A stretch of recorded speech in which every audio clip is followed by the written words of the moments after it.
Welcome to the Erin Harbor Show. This is part 2 of our special 2-part series with Esther Dyson. Esther, again, great having you. Glad to be here.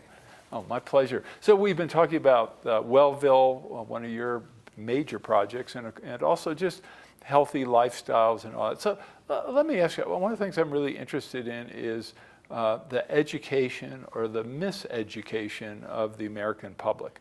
And I'd like your take on what we learn that's accurate, what we learn that's inaccurate, the role of corporations selling products, the role of companies trying to convince us to buy products that I know aren't good for me health-wise. I tend to buy them anyway. So talk a little bit about that, information and misinformation.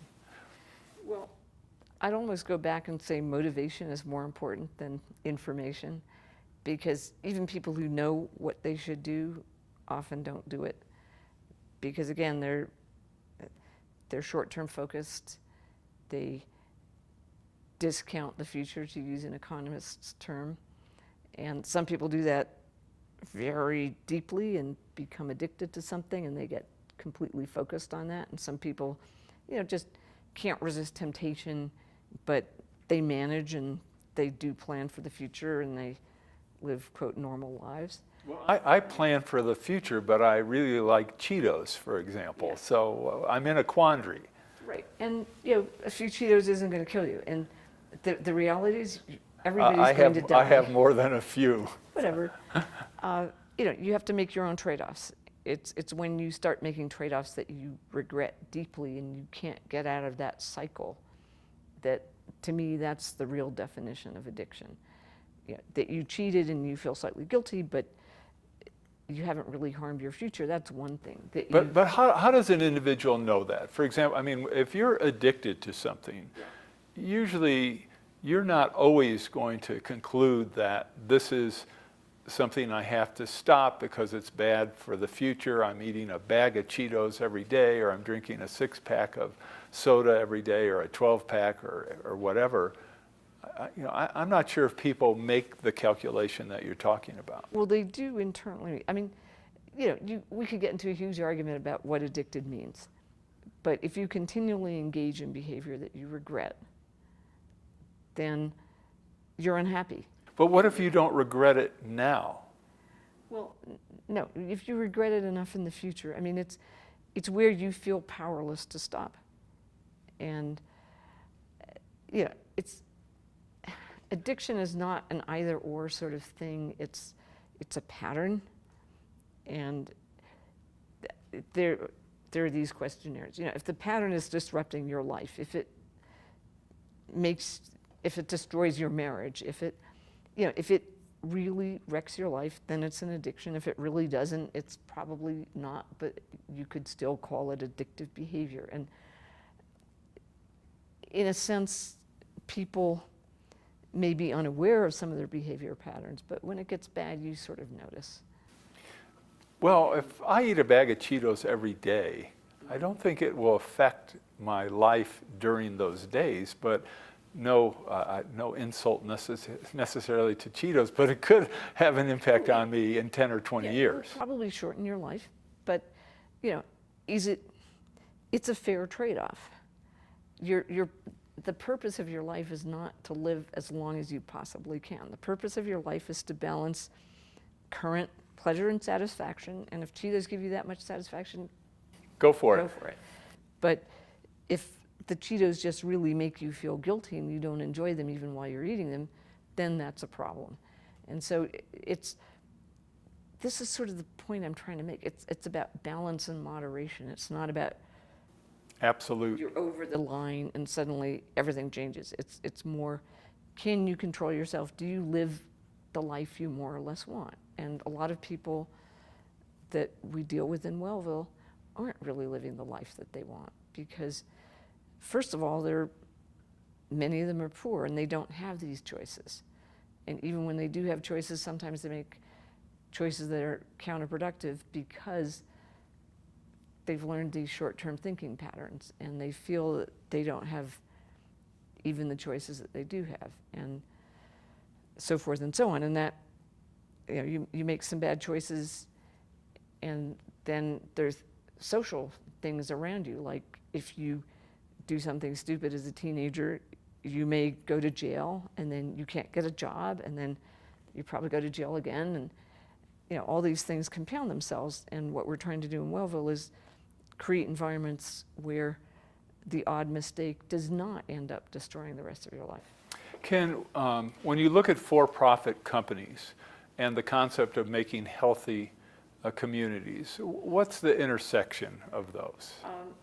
The intersection is that long-term, one goal of Wellville is to help raise public awareness and make it so that companies will sell things that make money. They're supposed to make money.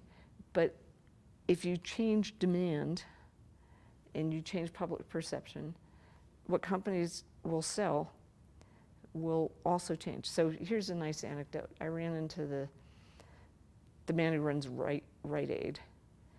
This was even before CVS.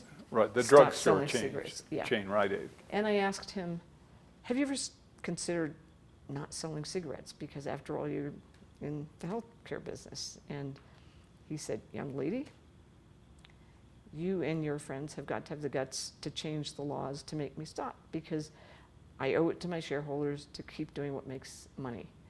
And plus that helps him sell all the other products in his. Sure.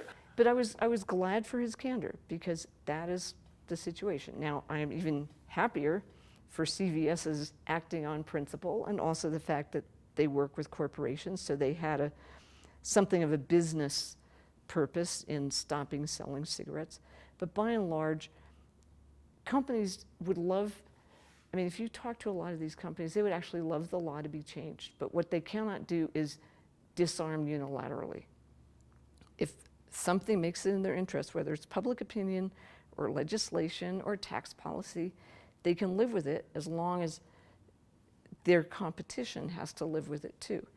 And so to that extent, it really is up to the public and the government to change the rules of the game, because it's not realistic, and it's really not sensible to expect companies to change that without some external force. Now, it's different if you're a little startup, you're selling healthy food and all that kind of stuff, but the large companies need to answer to their shareholders, and they and their shareholders need to somehow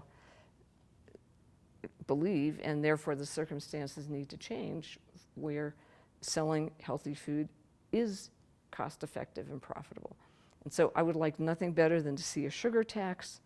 I would like to see the externalities also applied in the other way, which would be subsidy for childcare providers and much more money spent on education and, as I mentioned earlier, maternal care.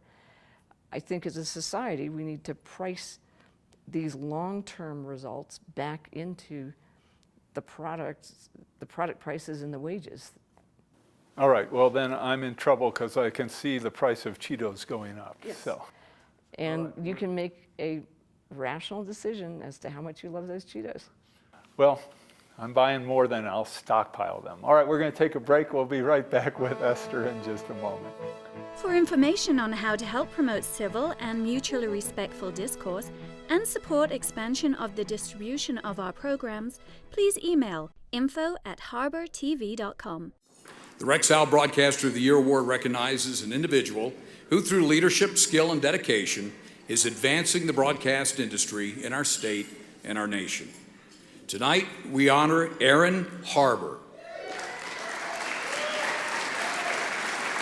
Erin has worked extensively in the media as a host, producer, political and economic commentator, and columnist. Today, the Erin Harbor Show is the focus of his media involvement. Erin, it is a privilege to present you with the Rexall Broadcaster of the Year Award. Congratulations.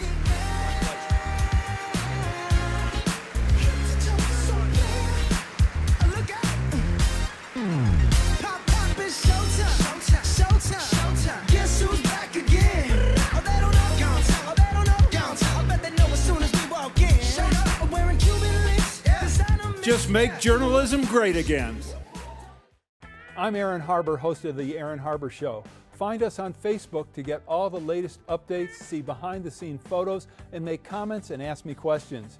You can see episodes before their TV broadcast, so like the show today. I'm Erin Harbor, host of the Erin Harbor Show. I very much would like to hear from you about the program, so please send me an email with your thoughts. You can suggest what topics I should cover, what guests I should invite to be on the show, or even what specific questions you would like me to ask. This is your program, so send your suggestions to Erin@harbortv.com. I promise to personally read every one, so email me today. And most of all, thanks for watching. I'm Erin Harbor, host of the Erin Harbor Show. You can follow the show on Twitter for instant notification of new episodes, live event invitations, outtakes, and behind-the-scene photos. And tweet us your topic and guest suggestions today. The Erin Harbor Show may be viewed 24/7 at no charge from any location in the world at www.harbortv.com. Welcome back to the show. Remember, this is part 2 of our special 2-part series with Esther Dyson. If you haven't watched part 1, please do. It's available online, of course, as well. So, Esther, I'd be really interested in terms of your take on healthy communities, kind of the role of exercise, the role of, and not just pure exercise like doing aerobic exercises, but just moving and doing different things. And do community recreation centers play any kind of role in this? So it depends a lot on the specific community, but clearly a healthy community has sidewalks, it has enough transportation so you can get to places where you can go walk in the park, go to the swimming pool, also go get healthy food, go to the doctor, whatever. A healthy community has limited crime so that people feel comfortable sending their kids out. You can walk to school. And it's not just the physical exercise, it's encountering other people, feeling you're part of the community. And all of our communities are trying to build more of that. The collaborative in each Wellville is working with whatever it might be, the Parks and Rec, the YMCA, the gyms, and some of this is long-term. You know, what kinds of streets and public transportation is the community building? One of the things I'm interested in, I mean, when people talk about health care, medical care, they're thinking of, hospitals, surgery, things like that, or various drugs, pharmaceuticals. What about dentistry, the field of dentistry? It's huge. I'd be really interested in your take on that, where you think we should go, and a couple questions for background. One is, it seems the cost of having anything done in that field has, number one, skyrocketed.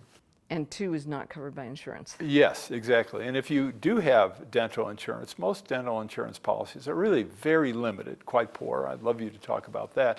But I want to add one other wrinkle, and my friends who are dentists are going to get mad at me. My sense, intuitively, is that many people in the field are really quite corrupt, and that a lot of procedures are recommended or are done that aren't really necessary. And I'd be curious of your take on that as well. Okay, well, so first of all, I'm not an expert on this, but one really important thing is breastfeeding actually is good for the jaws and the development of the teeth in the mouth in general. And to some extent, the OB-GYN people don't talk to the dentist people enough. And I would love to see, and we're trying to help this happen in our communities, that the dentists are better integrated into the healthcare system. At the other end, I would love to see insurance consider, if we don't say you can't treat your feet, why aren't we funding dentistry? Because it's so important to overall health, to nutrition. There's a lot of pain and therefore opioid abuse associated with dental treatments and so forth. I'm sure there are corrupt dentists. I'm sure there are corrupt doctors. To me, that's less of a problem than just encouraging people to take care of their teeth, and less sugar would help in that, especially among children. So it's yet another of those things that's just part of a quite complicated fabric. So how do we do a better job teaching children to be, and adults in terms of practices, but also to be better consumers when it comes to that whole arena? Well, in our communities, we're trying to foster that dentistry medical connection. Again, teaching mothers, I don't know if you've heard of bottle rot. It's what happens when you give a baby a bottle full of sugary stuff and their teeth rot by the time they're 3 or 4. And it's horrifying, and it's obviously hugely bad for nutrition. It's painful, it's expensive, and it's a huge drain on the system. Beyond that, maybe a little more education at school, but fundamentally paying for dental care would help a lot, and having the general practitioner understand it as well. So certainly the concept of integrating dentists into the field makes a lot of sense. You mentioned sugary drinks at least once, maybe more than once, and a sugar tax. What about the trend over the past several decades where obesity in children has risen extraordinarily, and actually in the general population as well? How do we tackle that? Well, that again goes back to education, money, access to good food, the ability of people to, again, think more long-term about the food they eat and its impact, and to some extent, education about the impact of their diets on their short-term and their long-term health. I would love nothing more than to see everyone have a continuous glucose monitor, just so they'd understand the dynamics of that. And I'd also like to see in every first grade a mouse house where you have 4 mice. 2 of them have a running wheel, 2 of them are sedentary, and then orthogonally, 2 of them have a good diet and 2 of them have a bad diet. And after 3 or 4 months, you don't need to indoctrinate the kids. They can just see what's going to happen to those 4 mice and draw their own conclusions. You may get sued by PETA, the People for the Ethical Treatment of Animals, and then the answer is, we're not doing anything worse to these mice than we do to our kids, and let's sue for the ethical treatment of children. Well, we used to do something like that. I don't know if teachers still do the experiment where they take a tooth and put it in Coke. So I don't want to say Coke. My friends at Atlanta will get mad at me, but they put it in a sugary drink, carbonated drink, and you see what happens to it. Well, I'm going to go with the mouse cage that has 4K television in it. So we'll see. And if I'm going to be sedentary, I'm going to enjoy myself. All right, we're going to take our last break. We'll be right back to wrap up with Esther. For information on how to help promote civil and mutually respectful discourse and support expansion of the distribution of our programs, please email info@harbortv.com. Used by fire professionals around the world, Fire Ice XT Spray is an eco-friendly, easy-to-use suppressant gel designed to quickly and efficiently stop and contain all kinds of fire and heat-related events, including fiberglass, lithium batteries, and other combustible up to 5,000 degrees Fahrenheit, for use in your home, office, RV, fireplace, boat, kitchen, and garage. For more information on Fire Ice XT Spray, visit us online at fireice.com. I'm Erin Harbor, host of the Erin Harbor Show. Find us on Facebook to get all the latest updates, see behind-the-scene photos, and make comments and ask me questions. You can see episodes before their TV broadcast, so like the show today. Join me and watch the Erin Harbor Show. Watch the Erin Harbor Show. Watch the Erin Harbor Show. Watch the Erin Harbor Show. Watch the Erin Harbor Show. I'm Reverend Jesse Jackson. Watch the Erin Harbor Show and keep hope alive. I'm Erin Harbor, host of the Erin Harbor Show. You can follow the show on Twitter for instant notification of new episodes, live event invitations, outtakes, and behind-the-scene photos. And tweet us your topic and guest suggestions today. The Erin Harbor Show may be viewed 24/7 at no charge from any location in the world at www.harbortv.com. Welcome back to the show. This is our final segment in our 2-part series with Esther Dyson. So Esther, you're an angel investor, and of course, having been involved in the high technology arena for a long time, seeing how all of that is done well and often not so well. I'd be interested in your take on some of the fields you've chosen and how what is your philosophy in terms of being successful in that arena? Well, first of all, like so many people, I've done both the good ones and the bad ones. And I don't pick fields so much as I try and pick people and good instances in the fields. But the thing a lot of people looking for money don't really understand is a venture capitalist is looking for deals. That's their life and their job. Most angel investors, they're probably doing something else, and their default is no, because there's always more opportunities than you have time or money for. So I wait for things to show up that excite me. It's like sometimes I get the feeling people think I'm a public resource there with money, and it's my job to give them money, and unless they have some big problem, I'm going to give them money. But in fact, unless they really excite me, my default is no. So I'm looking for things that wouldn't happen without the money of me and a few other people, things that are not redundant, things where I think the team is actually going to be able to take the idea to fruition.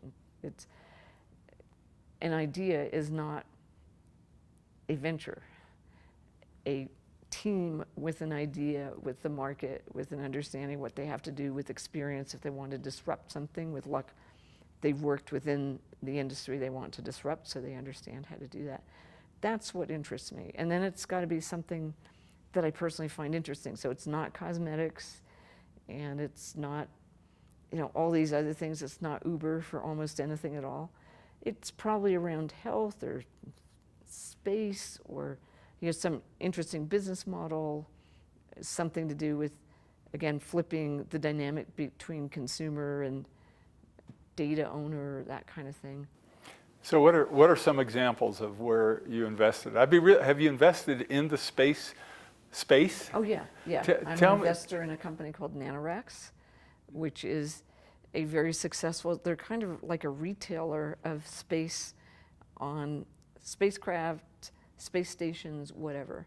If you want to send your science experiment up, it's a huge amount of paperwork and regulations, but NanoRacks will let you put in a box and they'll sort of deal with all the paperwork, and you can send your space experiment up and get it back down quite cheaply. On the other hand, I invested in XCore, which went bankrupt. So, it's like, that's why they call it venture. Yeah, no venture capitalist hits 100%. I mean, if you hit, 30%, you're doing well. Doing really well. Yeah, no, precisely. It's just, people always think of your successes, but it's really important. The mindset of an angel investor is that the failures are the cost of your successes. They're not, oh, I shouldn't have done this. It's rather, if I hadn't done these 3 things that failed, I would never have done this 4th one that worked out. And even though you think you do at the beginning, you never know which one is going to be the 4th one, so you need to do all 4. Yeah, that diversification helps you, knowing that 3 out of 4 are probably not going to make it. And I guess there are kind of three categories. Those that don't make it at all, which is usually, typically, in my experience, half of what you do. And then there's a small group, maybe 30%, that kind of limp along, and you may see your money back, but you're not going to make a lot from that. And then you have those few, maybe the 20%, that really do well to some degree. And then they're the ones you forget about. And then suddenly, 7 years later, I had a company called Square Trade that sold to Allianz for $1 billion something. And unfortunately, my percentage was quite small, but still, that was a nice return. And I really hadn't been tracking what they were doing. I have not had any investment that suddenly 7 years later was a huge success, but unwittingly or accidentally or unknowingly, as it were. But I'd love to have a few of those. That wouldn't hurt. What about artificial intelligence? Oh yeah, I've got a bunch of those. I was in geometric intelligence, which got sold to Uber, Init.ai, Which one? Init.ai, it got sort of acquired by Apple. I'm currently in a company called Turban AI, which is based in Hungary, that's doing really interesting stuff in drug modeling. I'm in Syllable and in Boundless Mind, which are two kind of AI for healthcare behavior change companies. And So you're in AI in a big way. no, I'd say it's a small way. And again, it's not AI, it's something good that is enhanced with AI.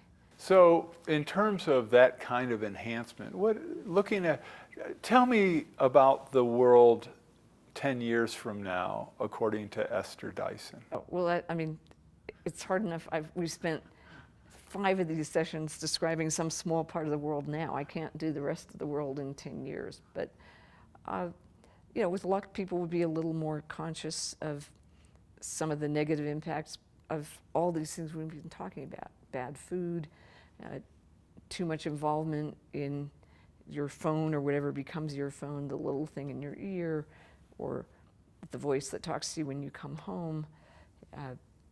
Yeah, the thing that keeps people healthy is, in a sense, natural food and natural human beings. And it's that is our humanity. All the other stuff is really exciting, but it's our humanity that is going to give us health and purpose. Has high technology, has technology, and as you look at how AI is in a positive way affecting so many products and services, has technology, though, moved us away, and is it continuing to move us away from that humanity? I mean, you referenced... We're moving ourselves away by being vulnerable to the lure of instant gratification delivered by AI.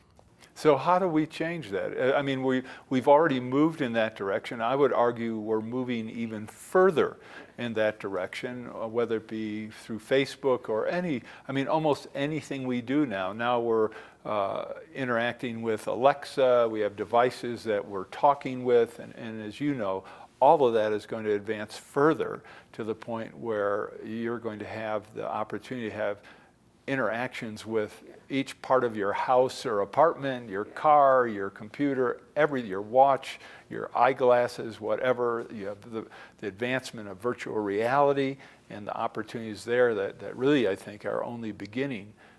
It seems to me that we're moving further away from the humanity that you described. Right, and so the important thing is to pay more attention to human connection. It's attention that matters, and we're letting our attention go to things that fundamentally are unsatisfying and unpurposeful.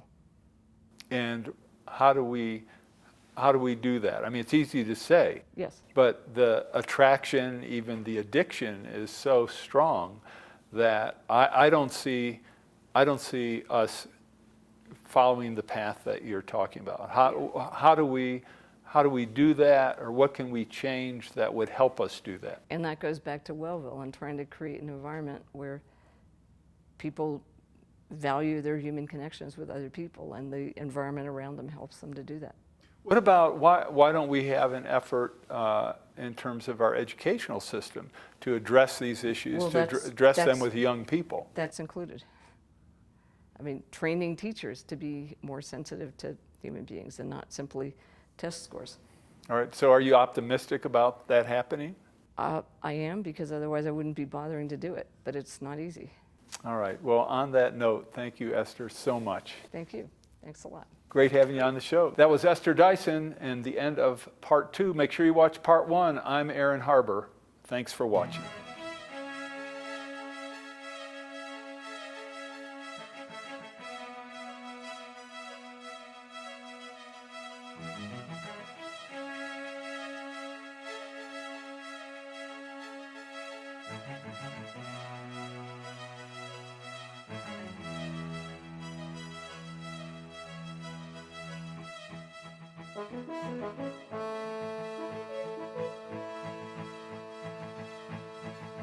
Please contact us. We want to hear from you. And thanks for watching.